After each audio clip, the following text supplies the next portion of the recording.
اچھا کام صاحب، ہمارے یہاں بالعموم یہ کہا جاتا ہے کہ جو فضائل کا باب ہے، لوگوں کو دین کی کسی اچھی بات پر آپ نے ابھارنا ہے، ان کے اندر نیکی کا شعور اجاگر کرنا ہے، اس طرح سے مختلف جو ثواب کی چیزیں ہیں، آپ نے اتنی تلاوت کر لی، سورت پڑھ لی تو اتنی نیکیاں ملیں گی۔ فضائل کے باب میں بالعموم ہمارے علماء کے ہاں اس معاملے میں ایک طرح کی رعایت دی جاتی ہے کہ ضعیف حدیثوں سے استدلال کیا جا سکتا ہے۔ آپ کا کیا نقطہ؟ فضائل تو بہت بڑی چیز ہے، اس کے بارے میں تو زبان کھولتے بھی احتیاط کرنی چاہیے۔ فضائل میں تو اصل میں اللہ تعالیٰ کی طرف ایک بات کی نسبت کی جا رہی ہوتی ہے،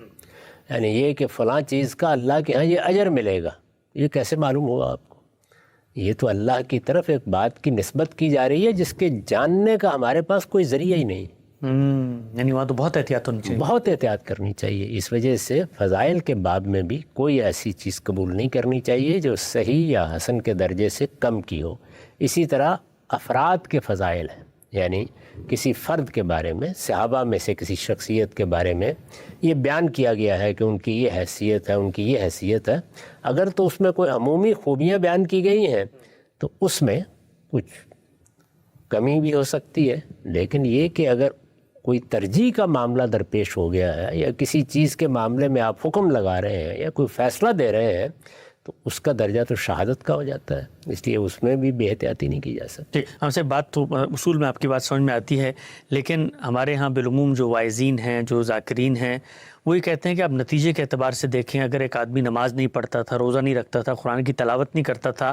ہم نے اس کو کوئی ایسی روایت سنا دی ہے جو اگرچہ ضعیف ہے اور کتابوں میں لکھی ہوئی ہے، اور اس کے نتیجے میں اس کے اندر ایک تبدیلی پیدا ہو گئی ہے، تو نتیجے کے اعتبار سے تو اس روایت نے ایک مثبت کام کیا ہے نا۔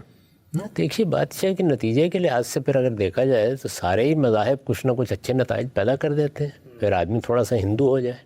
تھوڑا سا مسیحی ہو جائے، سب نتائج بیان کر دیتے ہیں۔ ایک عالم کا یہ کام نہیں ہے، اس کا کام یہ ہے کہ وہ ایک منصب پر فائز کیا گیا ہے، وہ اللہ کے پیغمبر کی نسبت سے کوئی بات بیان کر رہا ہے، اللہ تعالیٰ کی نسبت سے کوئی بات بیان کر رہا ہے، اس میں آخری درجے کی احتیاط ضروری ہے۔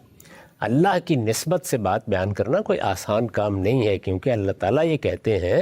کہ اگر تم نے اپنی طرف سے کوئی بات میری نسبت سے بیان کر دی اور وہ بات میری نہیں ہے تو یہ اللہ پر جھوٹ باندھنا ہے، افتراء علی اللہ ہے۔ اس لیے اس معاملے میں نتیجہ کوئی حیثیت نہیں رکھتا۔ ایک عالم کا کام یہ ہے کہ صحیح بات صحیح موقع پر صحیح طریقے سے کہے اور ہر حال میں تحقیق کر کے جو اس کے نزدیک اللہ کی بات ہو سکتی ہے، جو اس کے لیے قاعدے قانون مقرر ہیں، ان پر وہ پوری اترتی ہے، اسی صورت میں کہی جائے۔ واضح ہوا